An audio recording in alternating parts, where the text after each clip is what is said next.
Faisons tomber Goma une fois pour toutes.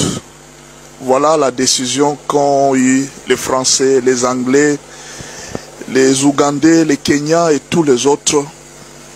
Ils ont décidé, il dit, avant que le Conseil de sécurité ne puisse entrer en réunion le lundi, vous avez déjà suivi le communiqué de l'AFC, ils ont dit que nous donnons 48 heures à tous les soldats de déposer les armes. Ils savaient que 48 heures c'est d'ici lundi. Avant qu'on arrive lundi, ils vont déjà attaquer Goma. Donc ils avaient le projet d'attaquer Goma le lundi matin. Et alors, le Conseil de sécurité a changé et dit non, bon, comme ça nous faisons la réunion, donc certainement la RDC a insisté. Nous faisons la réunion le dimanche à 10 h, le dimanche à 15 h. Et quand ils ont appris que la réunion doit se faire, le Conseil de sécurité doit se faire le dimanche à 15 h, les Français et les autres, ils ont envoyé leurs forces spéciales. Ils étaient à Gisenyi. Tous les armements. Vous savez, vous êtes en train de vous poser la question, mais la RDC a des Sukhoi et tout ça. Je vais vous dire la vérité. La guerre actuelle, outre les méthodes anciennes, il y a ce qu'on appelle la technologie.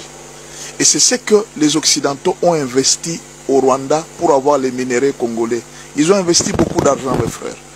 J'étais en train de suivre un confrère congolais qui faisait une émission et j'ai suivi un commentaire d'un Rwandais qui a dit « Nous sommes au Rwanda, je suis Rwandais et nous sommes au Rwanda. Nous sommes en train de voir comment est-ce que les camions sont en train de passer, beaucoup de camions sont en train de passer pour aller en RDC avec des troupes et des militaires qui vont en RDC pour combattre. » Donc, cette guerre, mes frères, tout a été calculé à partir de la France, de l'Angleterre, de l'Allemagne et toutes les puissances occidentales se sont mises pour la chute de Goma. Vous ne vous posez pas la question comment est-ce qu'ils ont pris Sake, malgré les bombardements de la RDC. Ils ont commencé par brouiller l'espace aérien congolais, de sorte qu'aucun avion ne puisse monter. Vous voyez, ils ont brouillé ça. Et puis, ils ont commencé à renvoyer des bombes à partir du Rwanda vers Kinshasa.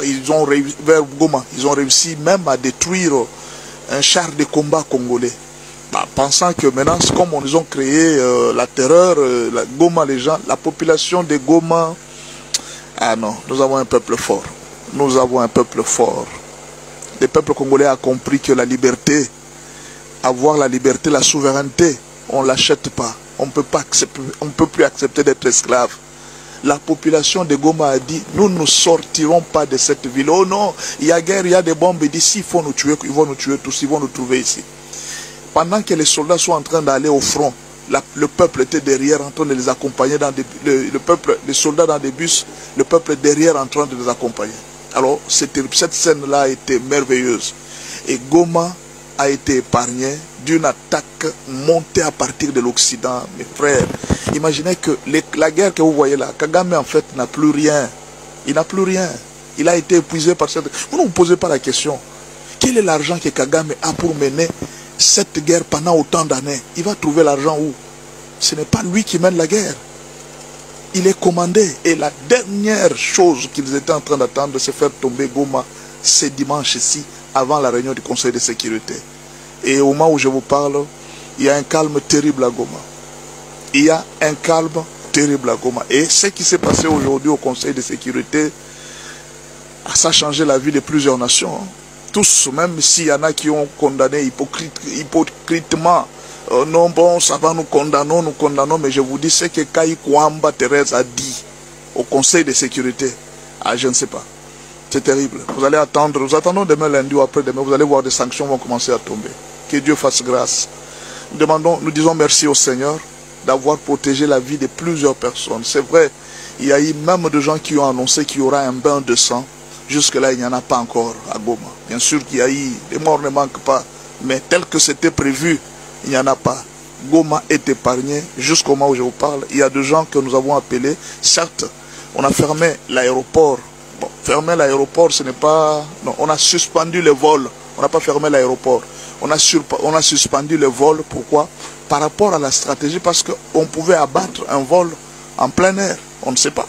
Alors, c'est juste pour observer la situation, mais l'aéroport n'est pas fermé. Alors, qu'est-ce qui va se passer après cette situation? Après cette situation, ils vont faire les calculs parce qu'ils ont donné, ils avaient donné à Kagame 48 heures pour terminer avec toute cette histoire. 48 heures, ils ont dépassé. Ils disent non, envoyez-moi encore du renfort. Ils sont encore en train de résister. Ils ont trouvé des Wazalendo sur les chemins. Il y a les Sud-Africains qui nous ont aidés. Et la MONUSCO, qui est dans les jeux, a dit non, nous quittons Goma. Nous partons. En fait, c'est juste pour paniquer la population. Ils veulent jouer sur le psychose. Or, cette histoire-là, au moment où je parle à Goma, la MONUSCO a quitté Goma. Un bon débarras, je pense. C'est un très bon débarras. Alors, la MONUSCO est partie et Goma n'est pas tombé. Ils pensaient peut-être comme nous partons là. Ils sont partis en Tebe, en Ouganda. C'est là qu'ils sont partis se cacher. Parce qu'ils savaient qu'à Goma, il n'y a plus d'eau, il n'y a plus d'électricité et la population est abandonnée. Et ça, c'est la MONUSCO qui fuit, qui va en Tebe se protéger. Et on abandonne la population. Vous comprenez un peu ce que ça veut dire? C'est pas que la MONUSCO a eu peur, non.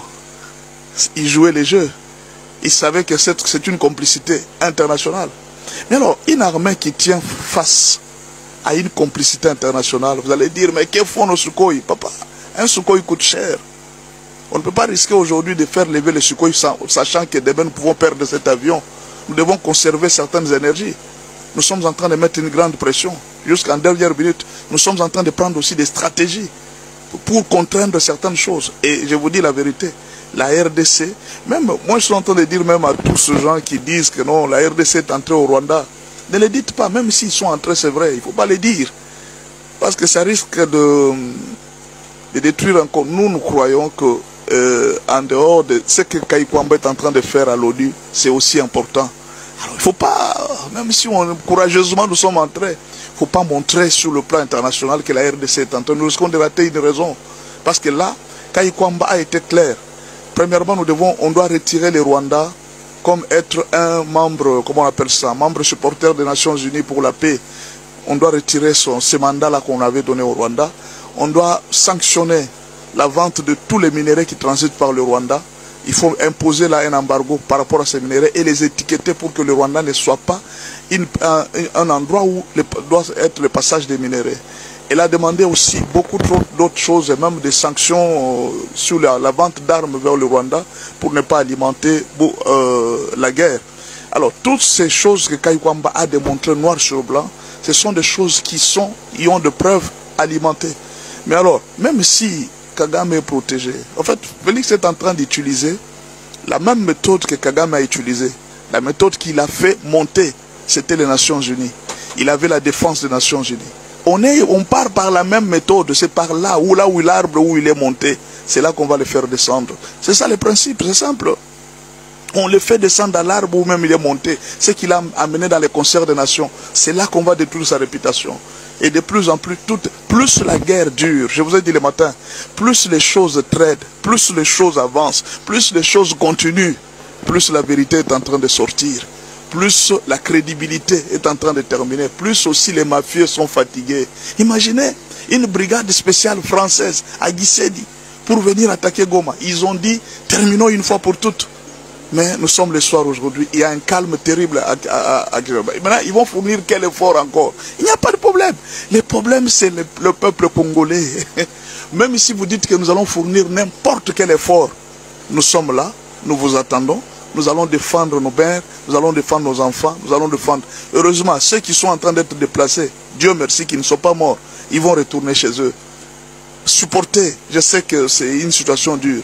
Ils savaient quand ils prenaient Minova là, ils savaient que non, c'est le ravitaillement de Goma. Ils ont fermé Minova, ils ont fermé Sake, et alors ils étaient là, ils dire que non, voilà, nous allons asphyxier Goma. Bien sûr que demain ou après-demain, il y aura certainement une certaine crise à Goma. Peuple de Goma, soyez forts. Nous vous demandons de supporter. Ce sont les effets de la guerre. Ne vous fatiguez pas. Ce que vous avez fait est héroïque. Ça va rester dans l'histoire. Il faudra que dans toute la RDC, on élève un monument et qu'on ait du respect à tous les Gomatraciens et tous ceux qui ont été les Wazalendo. On va faire pour vous des grands monuments. Oh Dieu, fait grâce. Qu'on fasse pour vous des grands monuments pour dire que ces gens ici, ils avaient sauvé le pays par leur courage et leur bravoure. Vous avez été braves, peuple de Goma. Vous avez dépassé votre peur. Vous avez montré le courage pour dire que nous sommes prêts, même sans armes, à aller nous battre. Si c'est nous tuer, on doit nous tuer. Je félicite les policiers. Le chef de la police a dit, je ne quitterai pas Goma. Si je dois mourir, je dois mourir. Je finirai par mourir. coup de chapeau à vous tous.